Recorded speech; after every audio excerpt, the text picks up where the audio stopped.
Hello दोस्तों, स्वागत यऽ अहाँ सबका अपन स्टार मिशन क्लासेज में। आजुक जे क्लास यऽ सीटेट सितंबर 2026 के लेल मैथिली पेडागोजी का जे क्वेश्चन पूछे वाला यऽ सितंबर में, और जे अब की बार से जे ई मैथिली जे अपना लोग के लेल बेहतरीन भैल छै। और आजुक क्लास जे छै हम मैथिली का बेहतर तरीका से समझे और बनबे का प्रयास करबे। पेडागोजी के साथ साथ में एगो गद्य पढ़ लेबे और उम्मीद यह कि अहाँ सब ए वीडियो का लास्ट तक देखबे, कियाकि आए वाला ए वीडियो से अहाँ के कुछ ना कुछ सीखे ले मिलते। तो अहाँ सब बिना टाइम के न गबैत हुए चलू आजू का क्लास जे हम शुरू करे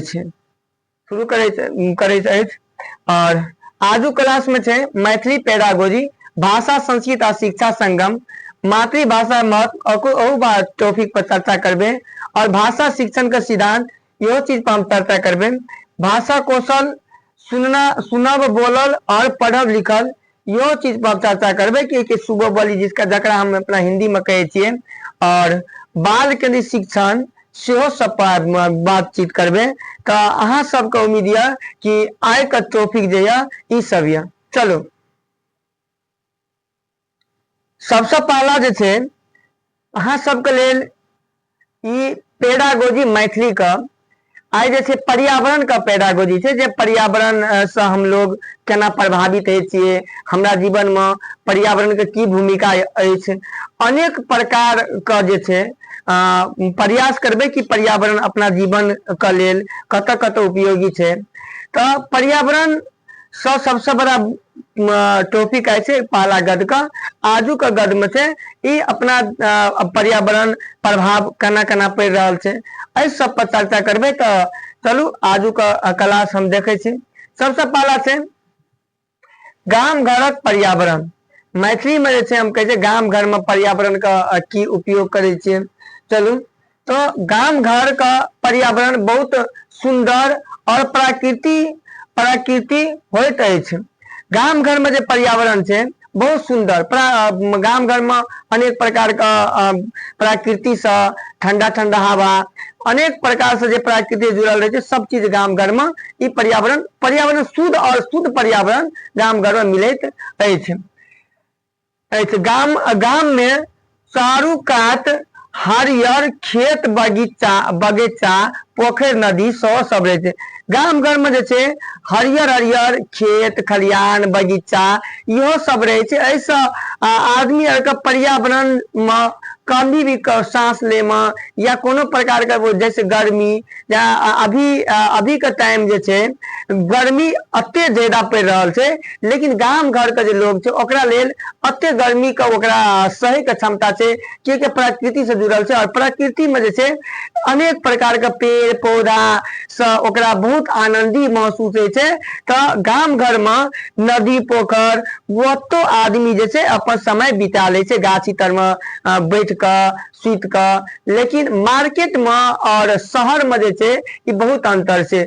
शहर में लाइन 1 घंटा के लिए कट जाए छे और अभी के टाइम में तो लोग के लगे छे कि हमर सांस जीने और मुश्किल से मतलब अंतर छे। तो पर्यावरण प्रकृति से जो गाम घर से छे लाइन नहीं रहे और रहे तब गाम घर के लोग के एहसास नहीं पड़े छे। तो गाम घर में सब प्रकार के जो वातावरण छे वातावरण साथ दे छे। चलू कहे छे खेत पोखरी बगीचा पोखरी नदी आ गाछ वृक्ष जाइत अछि। गाछ वृक्ष देखल जाइत अछि। शुद्ध हवा आ स्वच्छ वातावरण गाम का प्रमुख विशेषता अछि।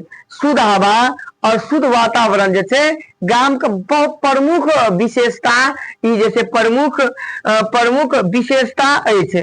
जैसे गाम में शुद्ध हवा शुद्ध वायु ई सब बेहतरीन मिले छे और गाम का लोग जे छे बहुत आनंदी अपन जीवन का बितबे छे।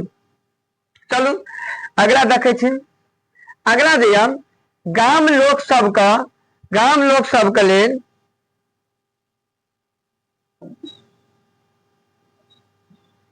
गाम लोकक सब प्राकृतिक संग मिलजुली का जीवन बितबै छै।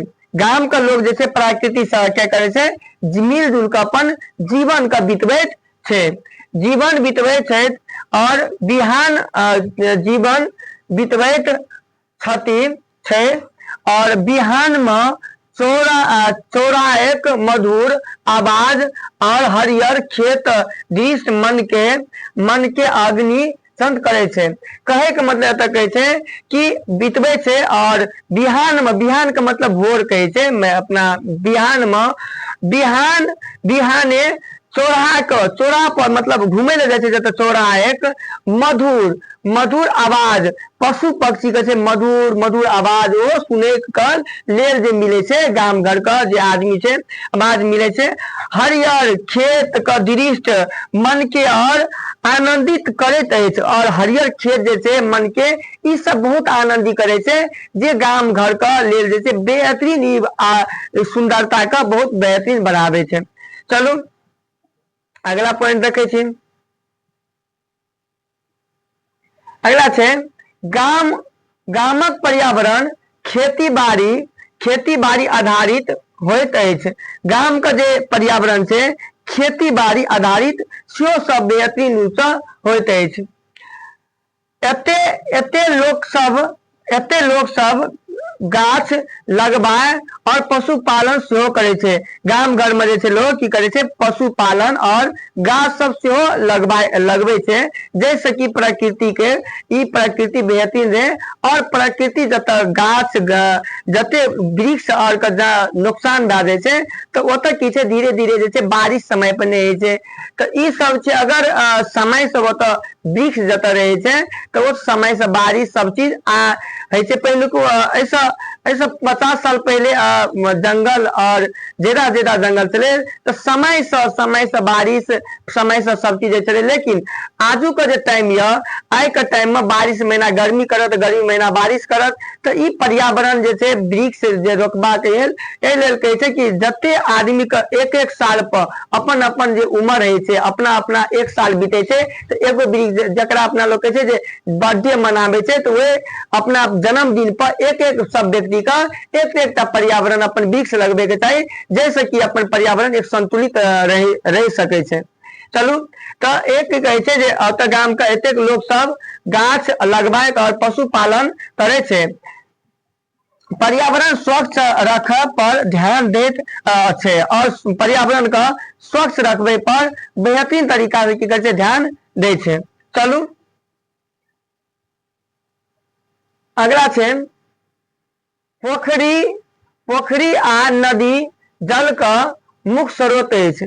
पोखरी और नदी जे छे जल का मुख्य स्रोत छे, मुख्य स्रोत अछि। मुदा आब बढ़ैत प्रदूषण आब जे कहे छे जे बढ़ैत प्रदूषण और प्लास्टिक प्रयोग और गाछक कटनी से पर्यावरण पर खराब प्रभाव पड़े छे। ठीक है छे जे बढ़ैत प्रदूषण और गाछ जे काटे छे ऐसे की करे छे पर्यावरण पर खराब प्रभाव पड़ी रहल छे। जे पर्यावरण से की कहे छे हम अभी बतेना चलू कि वैसे बारिश के समय में बारिश नहीं छे और बारिश जे समय में छे उस समय में गर्मी करे छे और जे समय में गर्मी हेते उस समय में बारिश हेते। ई प्रकृति एक अच्छा तरीका से नहीं चल सके छे। चलू आजू का क्वेश्चन जे गदिया और क्वेश्चन ये क्वेश्चन हम देखे छी और क्वेश्चन में ई कि अहाँ सबके ई क्वेश्चन पूछत जे केना करके बनेते ई मैथिली में ई गद्य और जे मैथिली का दोसर भाषा रखने रहबे ओकरा गद्य जे 15 नंबर का गद्य पूछत मतलब आधा नंबर जे अहाँ के गद्य पूछत तो अहाँ सब की करबे बेसी से बेसी गद्य पर ध्यान देबे और गद्य केना छाटे छे एहि चीज का प्रयास करबे। चलू गाम घरक पर्यावरण केहन होइत अछि। क्वेश्चन गाम घर का पर्यावरण केहन होइत अछि तो गाम घरक पर्यावरण बहुत सुंदर और प्राकृतिक होइत अछि। की कहे छे बहुत सुंदर मतलब और प्रकृति से जुड़ल रहे छे तो ई बहुत बेहतर छे। चलू गाम के चारू कात की देखल जाइत अछि। गाम के जे चारू कात छै की देखल जाइत अछि तऽ हरियर खेत बगीचा पोखरी नदी आ गाछ वृक्ष देखल जाइत अछि। की देखल जाइत छै? हरियर हरियर खेत बगीचा पोखरी नदी आ गाछ वृक्ष देखल जाइत अछि। चलू 3 नंबर में जो क्वेश्चन कहैया 3 नंबर में कहैया गामक प्रमुख विशेषता की अछि? गाम के जे प्रमुख विशेषता छै की अछि तऽ बताबू अहाँ सब। गाम के जे छै शुद्ध हवा और स्वच्छ